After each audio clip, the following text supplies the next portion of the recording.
Pancasila, akulah pendukungmu, patriot proklamasi, sedia berkorban untukmu. Pancasila dasar negara, rakyat adil maupun sentosa, pribadi bangsaku, ayo maju, ayo maju, maju, ayo maju, maju.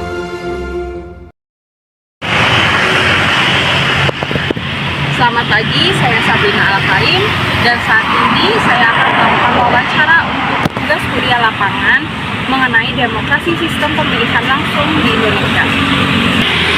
Topik yang saya angkat adalah mengenai relevansi sistem pemilihan langsung di Indonesia yang ada dalam sila keempat Pancasila yang berbunyi kerakyatan yang dipimpin oleh hikmat kebijaksanaan dalam permusyawaratan perwakilan.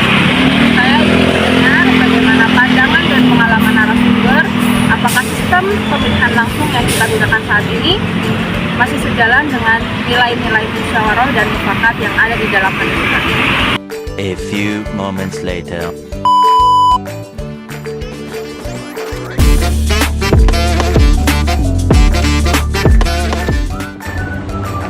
Kak, apakah menurut kakak generasi muda memahami pentingnya musyawarah dalam memilih pemimpin atau mereka lebih terpengaruh oleh kampanye media sosial? Menurut saya, di era digitalisasi saat ini, generasi muda itu banyak terpengaruh oleh kampanye media sosial. Dikarenakan informasi di media sosial itu sangat cepat dan mudah diakses.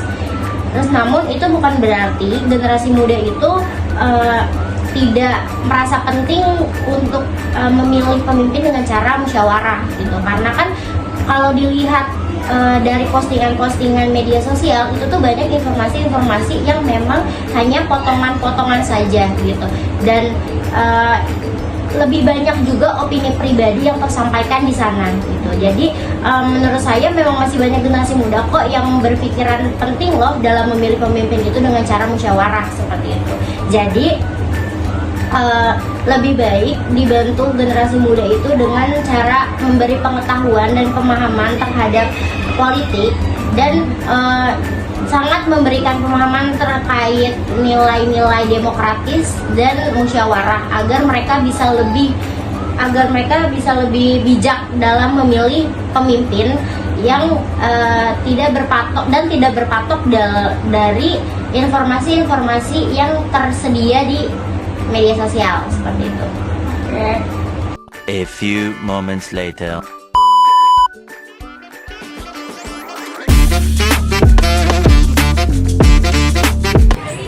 Afni, aku mau nanya. Iya, boleh. Aku mau nanya, bagaimana sih pendapat kamu tentang sistem pemilihan langsung? Apakah masih relevan dengan nilai musyawarah yang terkandung dalam sila keempat? Aku izin jawab ya. Jadi sistem pemilihan secara langsung itu kan punya plus minusnya sendiri ya. Kalau dikaitkan sama sila keempat yang di garis bawah itu musyawarahnya. Plusnya itu pemilihan langsung ngasih hak ke rakyat untuk memilih siapa pemimpin yang mereka pilih secara langsung. Yang dianggap demokratis secara setiap suara itu pasti punya nilai ya kan.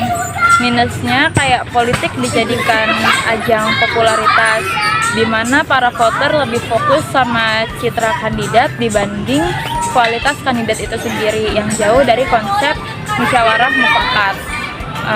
Terus kalau misalkan ditanya sistem ini masih relevan atau tidak, jawabannya masih, tapi masih harus dievaluasi lagi.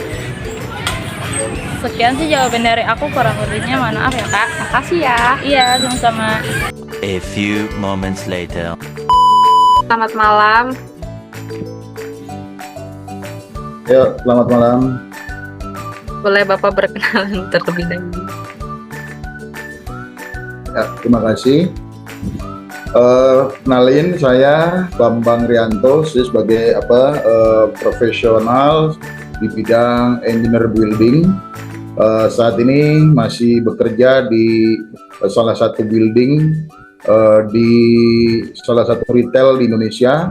Kebetulan untuk saat ini di wilayah Cirebon, Jawa Barat. Demikian perkenalan singkat dari saya. Selanjutnya silakan dari Mbak Rina. Ya, langsung saja ya Pak pada pertanyaannya. Menurut Bapak, seberapa besar peran pemerintah dalam memastikan bahwa sistem pemilihan langsung tetap berjalan dengan nilai musyawarah mufakat yang terkandung dalam sila keempat?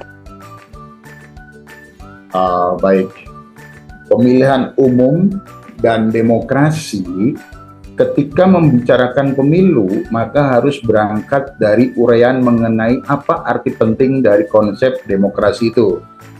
Pemilu dan demokrasi adalah dua hal yang mempunyai hubungan erat dan pengkajiannya tidak dapat dipisahkan. Ya, jadi pemilu merupakan institusi yang mengejawantahkan demokrasi. Pemilu adalah suatu kegiatan yang dapat menjadi sarana untuk menyalurkan hak-hak warga negara yang sangat prinsip.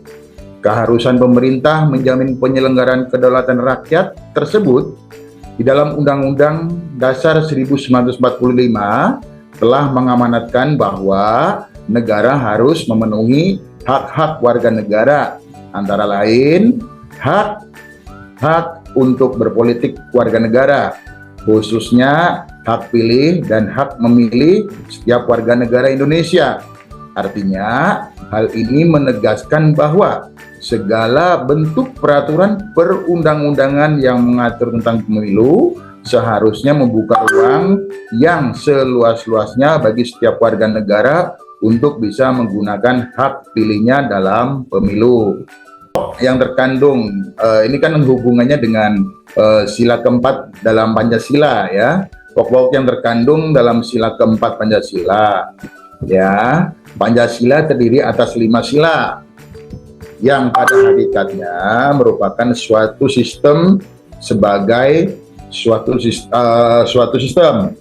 Pancasila atas sila-sila yang memiliki fungsi masing-masing, namun merupakan satu kesatuan utuh yang tidak terpisahkan demi mencapai tujuan negara berdasarkan Pancasila dan konstitusi.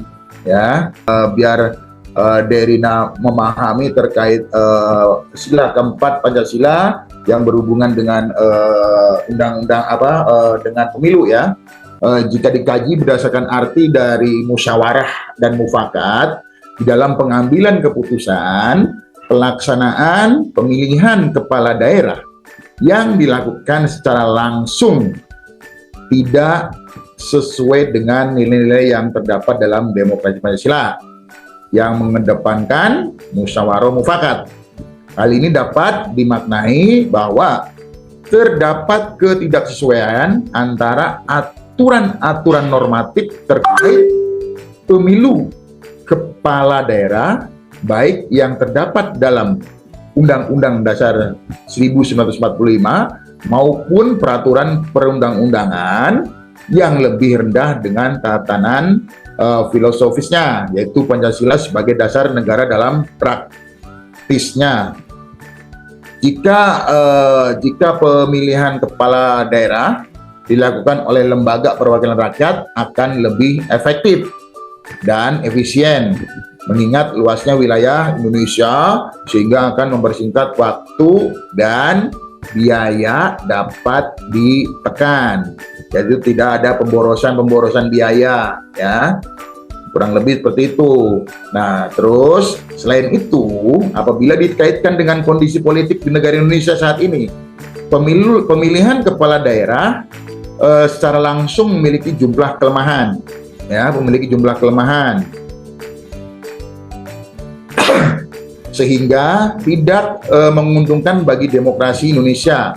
Kelemahan-kelemahan yang seringkali muncul dari pemilihan kepala daerah secara langsung menurut kacamata kita, menurut yang sering kita lihat. Pertama itu rawan terjadi konflik horizontal ya. Pemilihan ini rawan terjadi konflik horizontal rawan terjadi konflik di sini adalah konflik antar kubu peserta pemilu, ya. Sering terjadi ada ya konflik lah antar kubu. Terus semakin bertambahnya peserta pemilihan, maka akan semakin banyak pesaing. Masing-masing peserta juga memiliki kubu-kubunya.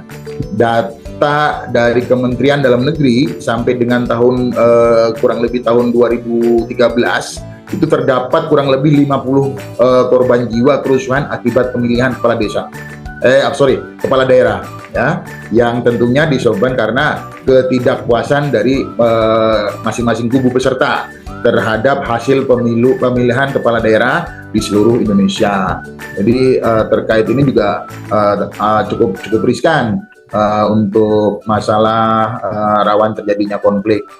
Terus selanjutnya itu tingginya biaya. Tadi sudah disampaikan ya, tingginya biaya pengadaan pemilihan selain rawan terjadi konflik antar kubu, ya kan? Tingginya anggaran penyelenggaraan pemilihan secara langsung juga ikut andil. Anggaran yang harus dikeluarkan cukup besar oleh pemerintah daerah, ya, melalui proses pemutahiran data pemilih, pengadaan distribusi logistik dan sebagainya. Belum lagi jika dilakukan pemilihan putaran kedua, misal terjadi belum adanya 50+1, maka harus dilakukan pemilihan ulang. Nah, itu juga akan menimbulkan biaya yang cukup besar, ya.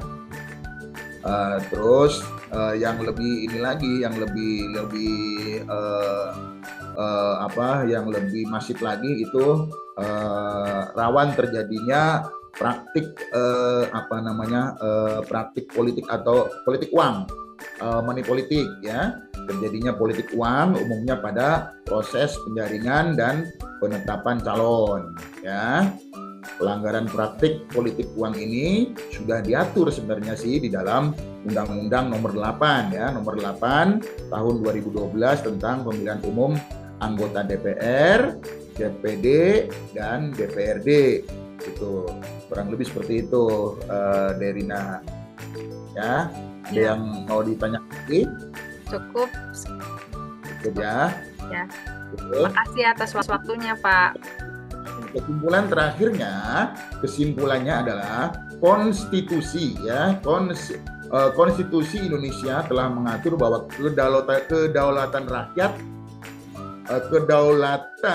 bahwa kedaulatan berada di tangan rakyat dan dilaksanakan menurut Undang-Undang Dasar 1945. Dalam hal menjalankan kedaulatan rakyat membutuhkan wakil-wakilnya, ya, agar kepentingan rakyat dapat berjalan sesuai dengan kepentingan rakyat, dapat berjalan sesuai dengan kehendak rakyat. Wakil-wakil inilah dipilih melalui pemilu.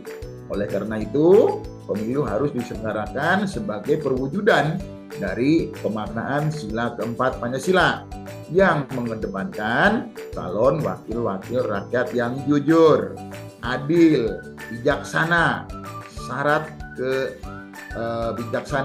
syarat kehikmatan dalam mengambil keputusan, dan meluhurkan rasa kekeluargaan dan gotong royong yang tampak kepada para generasi pilihan yang mencapai kriteria keterampilan, yaitu kredibilitas, berintegritas, berdedikasi tinggi, serta memiliki loyalitas kepada bangsa dan negara. Kesimpulannya seperti itu. Ya, terima kasih. Terima kasih atas waktunya, Pak. A few moments later.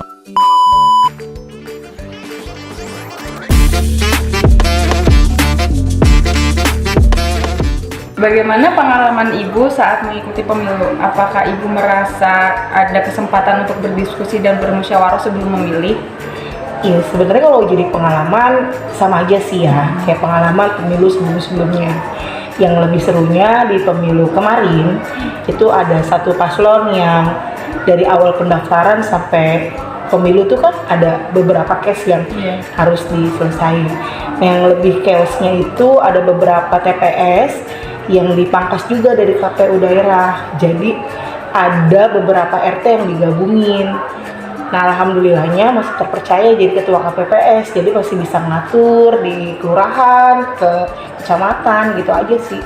Jadi untuk musyawarahnya pun udah lebih gampang karena dari KPU daerahnya pun ada perwakilan yang ditaruh di RW. Biasanya kan nggak ada. Udah gitu. kasih Mbak. A few moments later. Selamat malam Ibu. Selamat malam Sabrina, apa kabar? Baik. Ibu boleh perkenalan terlebih dahulu? Oh boleh. Perkenalkan, nama saya Tika Hairinisa. Saya sebagai guru bahasa Inggris di SMP dan juga di SLB Manunggal Slawi. Gitu, di Jawa Tengah, di Tegal. Terima kasih.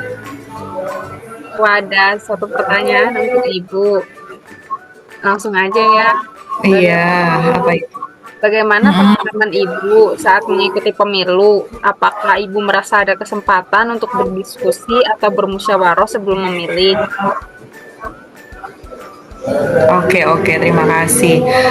Untuk pemilu, jadi saya tuh udah mengikuti pemilu dari tahun 2014, kemudian 2019, dan yang terakhir itu di Februari 2024 ya. Dan pengalaman saya itu sangat menarik ya, menyenangkan, dan juga saya sangat antusias sebagai rakyat Indonesia dengan event 5 tahunan ini. Itu memang sangat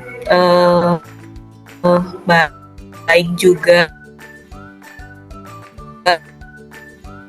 menyenangkan. Kita di Jawa Tengah banyak perantau yang merantau ke kota-kota besar, khususnya suaranya di hari intan tersebut, dan itu juga dihias dengan baik, dekorasi juga bagus, jadi nambah semangat kita deh untuk ini menyuarakan mencoblos pada hari itu. Terus yang kedua itu tentang kebebasan ya, berpendapat atau bermusyawarah gitu ya. Oke, untuk bermusyawarah atau diskusi ya, khususnya itu menurut saya itu diskusi ya. Itu memang demokrasi di Indonesia itu sudah sangat bagus ya. Kita bisa berdiskusi secara bebas di masyarakat, atau misalnya saya nih dengan profesi guru, kita juga bisa berpendapat, tapi ya karena asas pemilu itu bebas namun rahasia, apalagi kami sebagai guru, tapi kita bisa berdialog atau berpendapat itu di tempat kerjaan atau bahkan di keluarga juga kita bisa berpendapat ya, walaupun biasanya di keluarga itu beda suara gitu. Tapi kembali lagi kita juga bisa lihat faktanya itu di sosial media ya Sabrina ya. Kita kan orang dewasa yang sudah punya handphone atau gadget, kita bisa lihat di sosial media seperti di YouTube atau di Instagram itu banyak forum-forum diskusi ataupun konten-konten mengenai pemilu, dan di situ kita bisa berdialog, bermusyawarah atau saling berargumen atau berpendapat gitu ya. Tapi balik lagi, kita juga tidak boleh untuk memaksakan pendapat kita, karena asas pemilu itu kan bebas namun juga rahasia. Gitu deh Sabrina. Terima kasih atas waktunya. Iya, sama-sama Sabrina.